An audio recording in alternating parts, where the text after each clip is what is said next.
Hello and welcome back to my channel. Today we are discussing the story of the 11-year-old boy missing from Colorado Springs, Gannon Stauch. This case is incredibly heartbreaking and very disturbing, so viewer discretion is advised. This was incredibly hard for me to cover. Everything that I read, all the videos I saw were really upsetting. So I just want to warn you that this is kind of a tough case to talk about, especially as a mother, considering that I have two kids myself, and we do have a blended family, and so the thought of the involvement of this child's stepmom just kind of makes me so sick. So without further ado, we're going to go ahead and just dive right in. I have some overpriced Starbucks coffee because I ran out of K-Cups today, so grab some coffee. Let's just get right to it.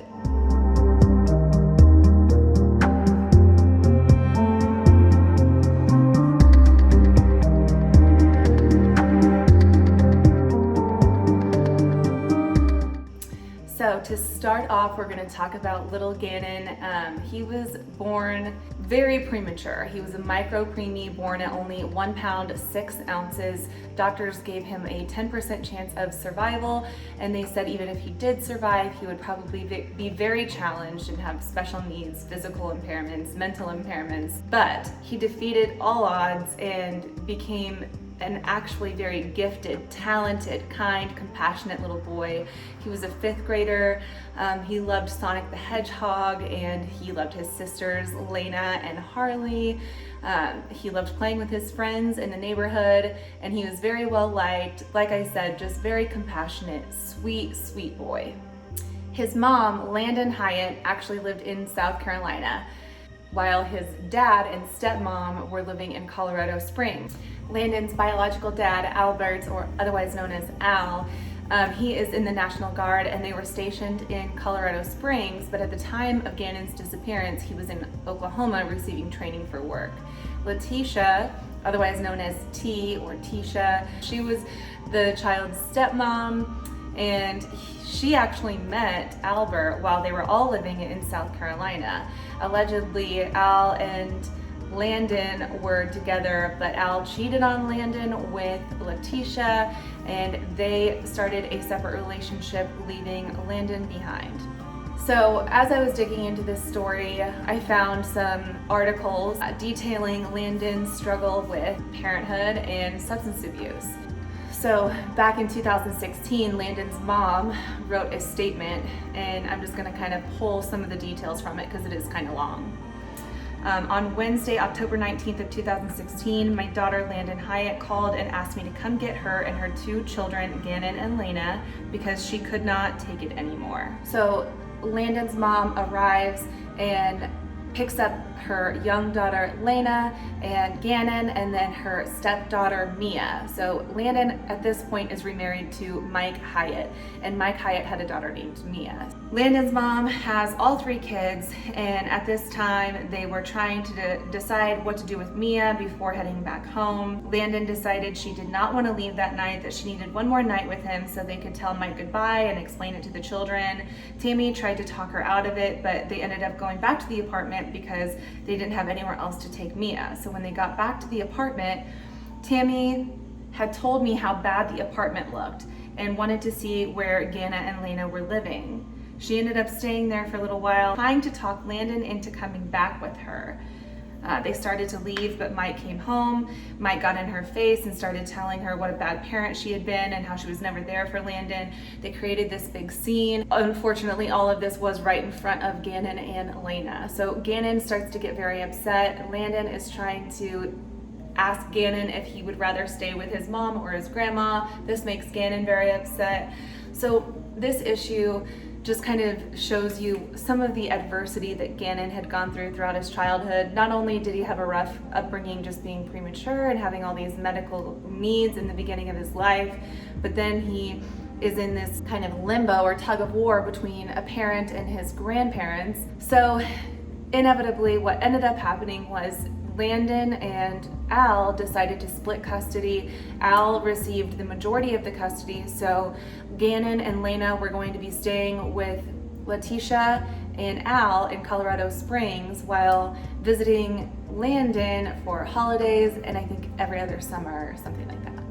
Now I'm gonna start a couple days before Gannon actually disappears, because some of this stuff may seem random, but it actually becomes pertinent later on. So a couple days before Gannon disappears, Letecia takes a video of Gannon after an incident where Gannon accidentally spilt a candle while it was lit and it damaged the carpet.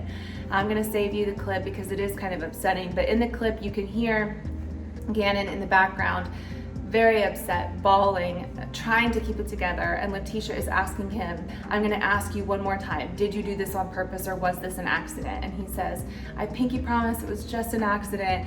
And she starts saying, okay, because I'm freaking out. We could get kicked out of this place, and so now we're gonna have to sell something to fix the carpet. We could sell the sofa. Let's think of things we have to sell. And as I'm listening to it, I'm just getting really upset that she's putting this child in this situation. He already feels bad enough that he accidentally spilled a candle, damaging the carpet, but to make him feel 10 times worse about it, just to me, there were obviously some issues going on in the home between their relationship. And I wonder what her thought process was behind recording this interaction. Why bother recording this interaction? It almost seems like maybe she was accidentally recording herself, but she uses this information in this video later on. So again, why would you even bother recording this?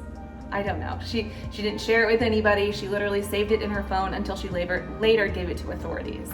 So let's go ahead and just dive right into the timeline. January 27th of this year, Gannon disappears. At 6:55 p.m., El Paso County Sheriff's Office dispatch receives a call of a runaway child in the Lorson Ranch neighborhood. At 7:32 p.m., Gannon Stauch entered into state and national databases as an active runaway. So Letecia says that at around 3:15 to 4 p.m., Gannon says he wants to go to a friend's house. So that day, he had stayed home from school because he wasn't feeling well. And then later on that day, Letecia says that he wants to go outside and play with his friends. Now, there's some controversy there because a lot of people say, why would you let your child go out and play if he had been sick that day? And regardless of that, I just want to say, maybe he was feeling ill that day and started to feel better later, and so she was going to let him go outside and play. None of this really matters because it wasn't true anyway. That was one of the first red flags that came up as to why her story wasn't really making any sense. So at first he's classified as a runaway because there were searches made on Gannon's phone that said, can your parents trace you if your phone is turned off? Initially, they thought he was a runaway. He had also made comments that he had really been missing his mom. And then you also think back to that interaction about the carpet. Maybe he really did just want to get out of that house because he was terrified of Letecia, or just really didn't like her, missed his dad, missed his mom. So it's not that far-fetched to think maybe he did run off. However, family that knew him best said it was very out of character for him to just run away. So Letecia's story is that around between 3:15 and 4 p.m., he says he's gonna go to a friend's house to play. So then Letecia tells him, that's fine, we're just gonna abide by the streetlight rule. Once it gets dark and the streetlights come on, you need to be back home. So around 6 or 6:30, she starts to get concerned that he is not yet home. That is when people start getting concerned and they call the dispatch. The following day, Tuesday, January 28th, the case is turned over to investigators. Detectives conduct interviews, collect surveillance, follow up on additional leads, and while people are out searching for Gannon, Letecia is nowhere to be found. She says that she's doing an investigation of her own, but nobody knows where she's at, nobody's seen her, she's just kind of vanished. Wednesday, January 29th, the investigation continues, still no sign of Gannon, still no answers.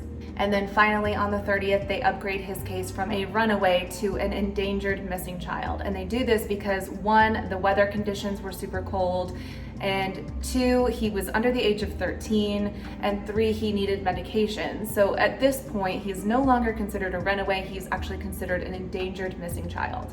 The next day, Friday, January 31st, Letecia offers to do an interview with a news station, and she insists that this interview be done with her back facing the camera. And we're just gonna go ahead and talk about this interview. I am Letecia Stauch, which is Gannon's stepmother. You've been a part of the investigation since the very first time. You were the last person to see him. Is that right? Correct. What What did you see when you last saw him? Well, I'm not allowed to talk about anything with the case. I would more so be willing to talk about how the community needs to have faith and continue to work together and not make these false accusations, like the things that have been said that I've disappeared from the community. I haven't been there to help, but there's lots of reasons behind that. Reasons like death threats, right? Right. Death threats are one of them. My family's getting lots of death threats. We counted over 20 some death threats already. Two, my husband's ex-wife is living in our home, and of course I'm not coming home to do these things and to help with the family when I was kind of like told I couldn't. And then many other things that happened with the El Paso County Police Department, you know, and in doing the investigation I was told I wasn't compliant. And could I elaborate on that? Please do. Yes. So I asked for an attorney during the interview, and I was denied that by them. I was held because they were blocking the door, and I was told I couldn't leave, and that if I would have touched them, they would have probably, you know, said I still wasn't complying, or said I was, you know, trying to run away or something. But during the interview, I asked several times, could I stop the interview? Could I get an attorney? Could I stop the interview? Could I get an attorney? I was denied. I was told I couldn't get nothing to drink. I couldn't go to the bathroom. I mean, it was continuously that my constitutional rights were violated. And that's why you say that they said then you weren't cooperating with the investigation. That's why they said I wasn't cooperating at that time, correct. And why did you ask for an attorney at the time?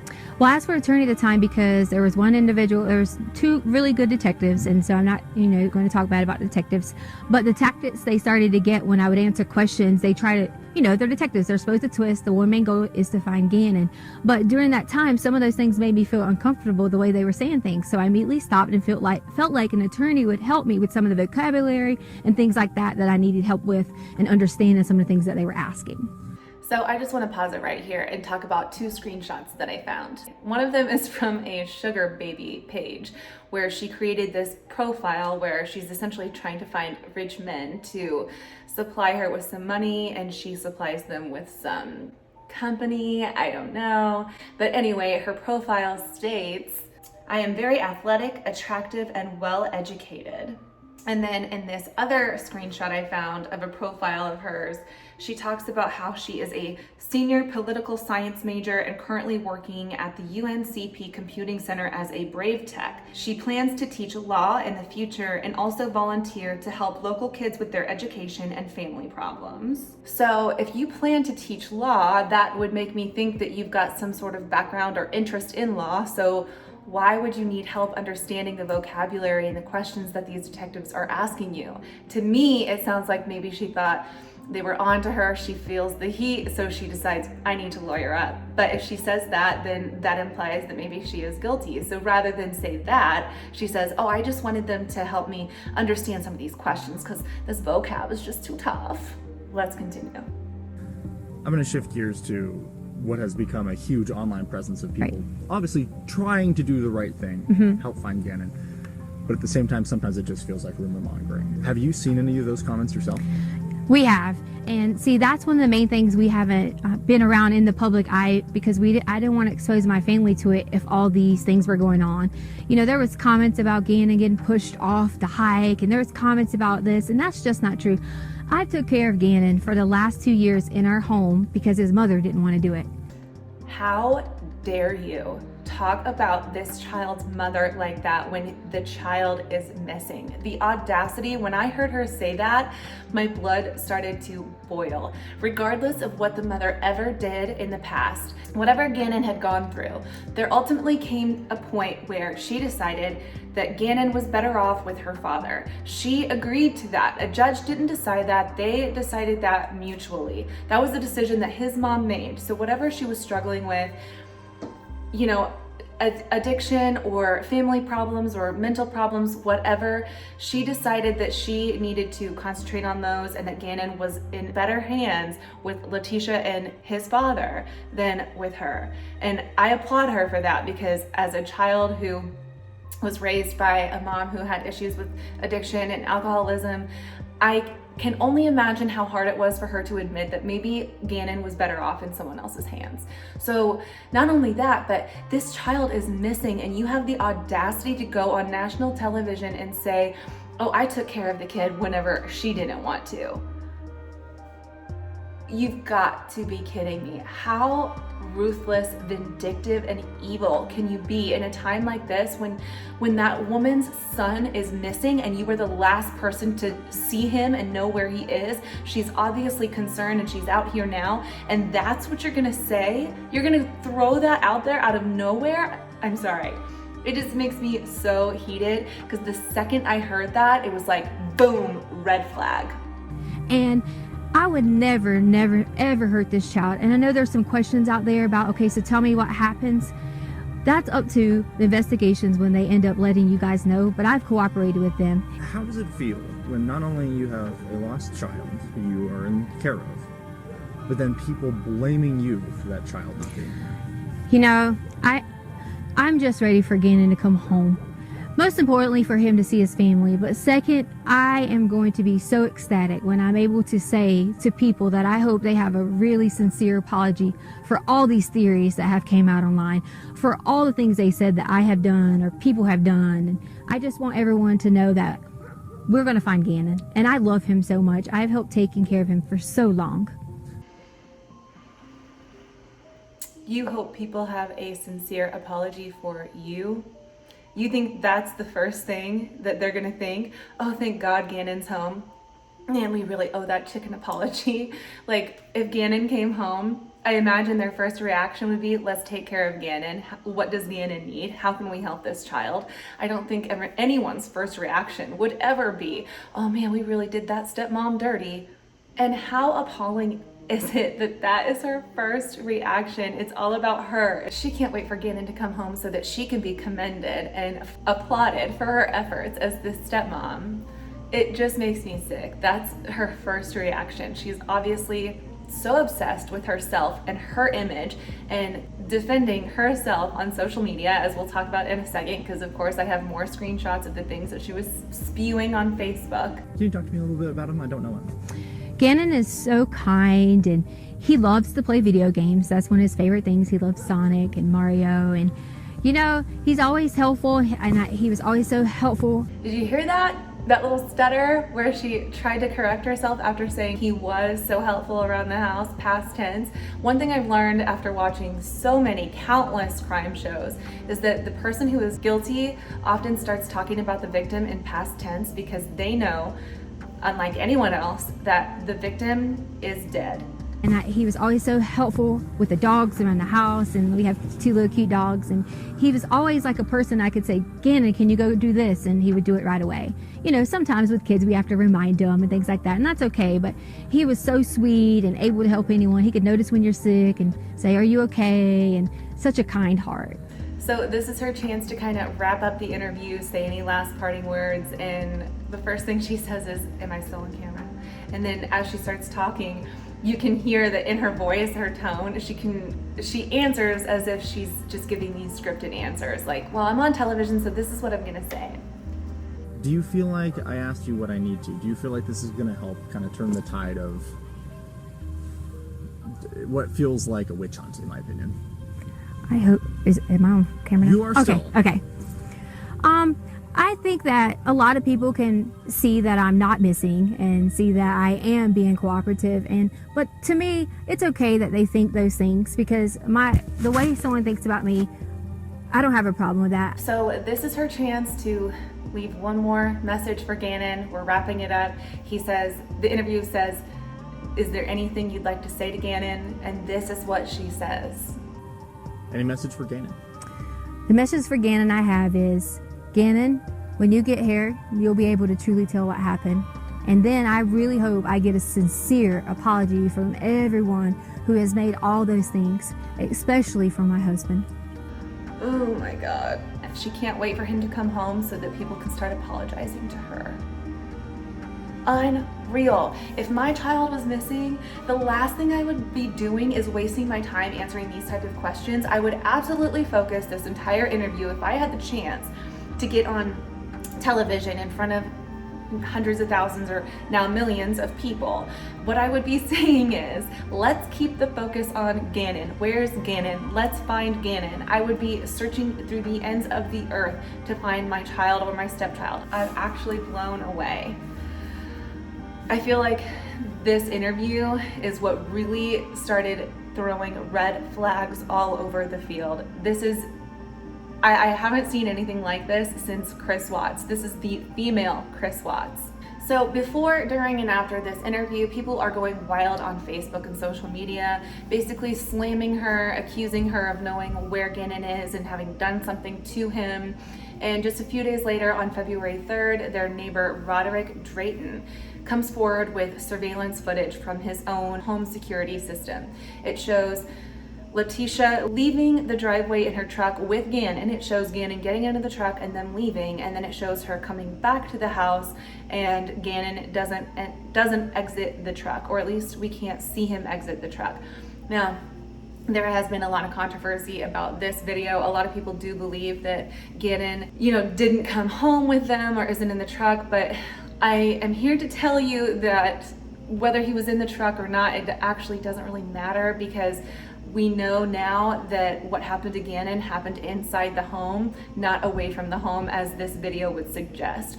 And I would also like to add that this neighbor's security footage, as well as other neighbors in the neighborhood who have home security systems, none of those video cameras picked up Gannon ever leaving the home. So that was one of the first things that kind of broke apart Letecia's story, was that she said he left between 3:15 and 4 o'clock to go play with a friend, but nobody's camera caught him leaving. So that was a lie. And it's also worth noting that a few days later, she was questioned by authorities. Her story completely changed. And I don't know why this hasn't been talked about more in the vlogs that I've seen or the stories that I've read, but this story reminds me so much of Casey Anthony. Remember when Casey Anthony's daughter went missing and she went and just lived her best life? And then finally, when her parents started probing, where is your daughter? Where's Kaylee? Provide Kaylee, we need to know where she's at. Then she comes up with this big elaborate story about Zenaida the nanny. And that's a whole nother vlog that maybe we'll talk about someday, maybe not, because I freaking hate her. But anyway, it's similar to this story because Letecia comes up with this really bizarre scene, and I'm gonna describe it according to what is written. On the day Letecia was interviewed by the El Paso County Sheriff's Office, arriving 2 hours after she was scheduled to meet with deputies, according to the affidavit. In that interview, Letecia claimed that the day before Gannon went missing, she had met a Hispanic man named Eduardo while driving around the neighborhood. He was working at a nearby construction site, Letecia told authorities, and she had asked him to help her take care of a rug that Gannon had allegedly ruined with candle wax. So I wonder if she recorded that interaction with Gannon and the ruined rug because she was going to use it later for this story that she had concocted. See, it all kind of ties together, indicating premeditation. But she goes on to say, Letecia next saw Eduardo the following day. She told police when she walked into her home and found him inside with a gun drawn. Eduardo held her in the basement at gunpoint for a few minutes, claimed Letecia then let her go to greet her stepdaughter when she came home from school. So this intruder is like holding her at gunpoint, and then she's like, oh, my kid's home, can I at least go say hi? And he's like, yeah, sure, but come right back. And she goes upstairs, says hi to her kid, and then comes back down to this intruder, not at any point letting her child know that there is an intruder in the home. Sure, Jan. She did not, of course, reveal why he let her leave the basement of the home and go upstairs without following her, or why she didn't run for help or call 911 once she had broken free of the armed intruder. When she returned, because she returned downstairs to the intruder, she says that Eduardo vaginally penetrated her against her will. During this period, she believed that she had hit her head and may have blacked out. Investigators noted no injuries on Letecia's head during their contact with her, and it was during this attack that Letecia claims Gannon jumped on Eduardo's back, and Eduardo was able to throw Gannon off his back and across the room. Eduardo then demanded Letecia give him a suitcase while he had the gun held to Gannon. Letecia told deputies she gave him a suitcase and a cardboard box, at which point he attempted to sexually assault her again, but she hit her head and blacked out again. Letecia then straightened up the scene of her rape and Gannon's abduction, waiting hours to notify authorities, according to the affidavit. At the end of her interview, Letecia told deputies she was feeling ill but declined to have a rape kit done at the hospital. Because why would you get a rape kit done if you hadn't actually been raped? And why would you tell police that he ran away if you knew he had actually been abducted? Nowhere in the affidavit did it say that this guy threatened her life or Gannon's life if she went and told the cops. She just decided on her own that she was going to tell them that he ran away. So her story keeps changing. This is just the first time that it changed. But I mean, this is a big change. This is a huge veer from her original story. So speaking about the possibility of premeditation, there have been documents released from the search that they did on Letecia's computer where they found a lot of Google searches, and we're just going to go through a few of them. On January 25th, 2 days before Gannon goes missing, she searches on Google, "Find real military singles." And again, parenting should be 4 people, not 1. "I'm over doing all the work for my stepkids and their mom doesn't help." She's searching this on Google. Like, is that how people search on Google? I just feel like that's kind of weird. She searches mom advice from stepmom, and she also searches, again on the same day, "If you aren't involved in your kid's life, you are shitty.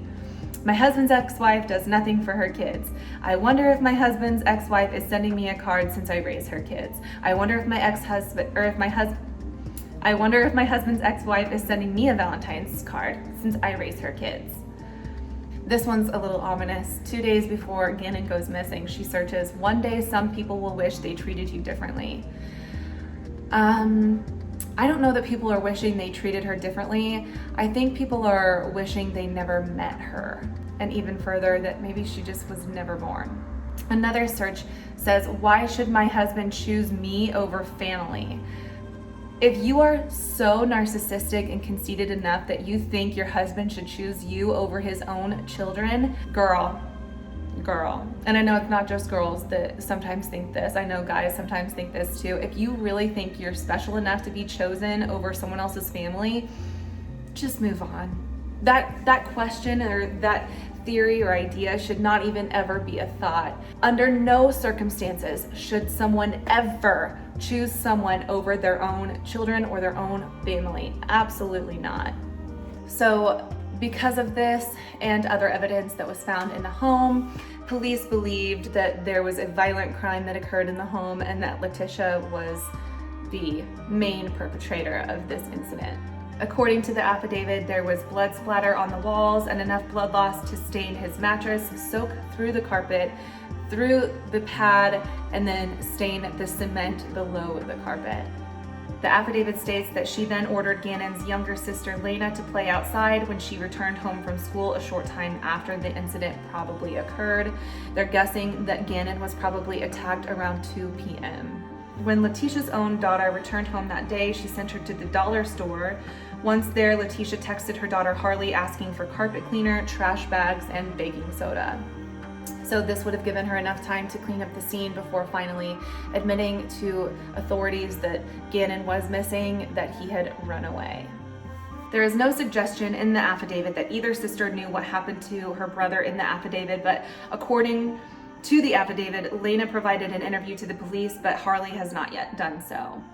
So police believe Letecia moved Gannon's body shortly after the incident when people were searching for him, and then again moved him further away once she actually left Colorado. So the search continues for well over a month, and finally on March 2nd, Letecia is arrested in Myrtle Beach, South Carolina.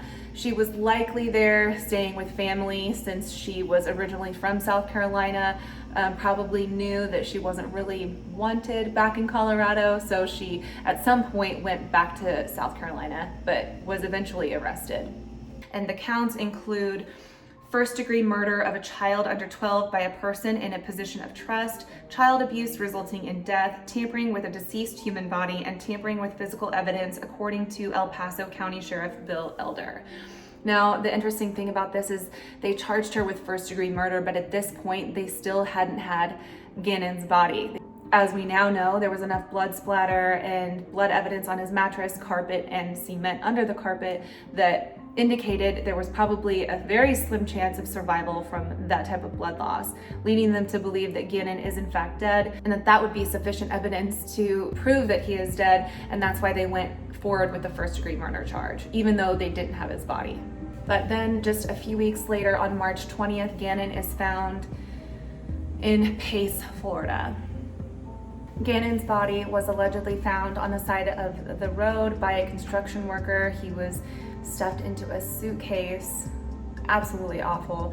And due to the condition of his body, it brought 9 additional charges on Letecia, including committing a crime of violence, an enhanced charge that would be used to increase punishment, and then 8 additional counts of crime of violence for the alleged use of a firearm, a blunt instrument, a knife, or other sharp object. They wouldn't go into detail as to what they thought happened to Gannon. According to the condition of his body, these are the charges that they believe Letecia deserves. So this story is just absolutely heartbreaking. As of now, the latest updates have been that Letecia has tried to escape jail. She tried working with a fellow inmate and offering to pay her to help her escape. And so that's been an additional charge, just add them to the list. And as of 3 weeks ago, Letecia could actually be moved to a state hospital where she is going to be evaluated to see if she is fit enough to stand trial, to, I guess, evaluate her mental capacity, to see if she is capable of understanding the roles of each person in this trial and the vocabulary they're going to use and things of that nature. I really hope that this doesn't turn into a case where she's able to claim that she's insane or whatever just to get a lesser sentence. I really hope that she is punished to the absolute fullest extent of the law. This person is an evil onion, manipulative, vindictive, just awful. She deserves to be put away for life. So to finish up, my heart just breaks for this situation. This was completely unnecessary. I feel awful for Gannon, for his family, for his biological parents and his sisters. This is just such an unnecessary loss, and my heart just breaks for them. I also want to talk about the effect that social media played on this case, because I do think that some of the things that were being said on social media kind of offered a little bit of a hindrance to this case. There was no chance Gannon was going to be found alive. We know that now. But there were so many theories being thrown around on social media and different accusations and ideas or theories or whatever that were thrown out there that I do think it could have been a little bit distracting. And so I can see why authorities got a little frustrated at how people were talking on social media, because I do think it kind of deterred them from actually finding Gannon. I believe that people, they just want to help. When people are offering these suggestions or these ideas or whatever, they're talking on social media, a lot of the time it's a passionate, emotional response. But I do wonder if it kind of hinders her right to a due process, because a lot of jurors probably are familiar with this case, meaning that her case may need to be tried somewhere else. I don't know. Again, my concern is not about her or her safety or her well-being. My concern is the ability for the prosecutors to try her justly and achieve what they're going for, to prosecute her to the fullest extent of the law. So I don't know if that's going to play any part. If you have any ideas, or if you're more familiar with the laws in Colorado or just how these things work, I would absolutely appreciate if you would leave your opinions in the comments, because I want to know what you have to say. So that is it for the case of Gannon. Again, I wish it would have ended much differently, but unfortunately, this is where we're at. I'll update with another video once the trial has started. Again, it's probably going to be delayed because they're testing her mental fitness to withstand trial, and then of course everything else is delayed because of COVID. But next week, I plan on making a video about Chris Watts. I put a poll on my Instagram. If you don't follow me, I'll put my little tag right here. But I put a poll on my Instagram, and a lot of you voted to do a story on Chris Watts. So that is a story very similar to this one. So I hope you'll join me for that as well. Until then, take care, and thank you for watching.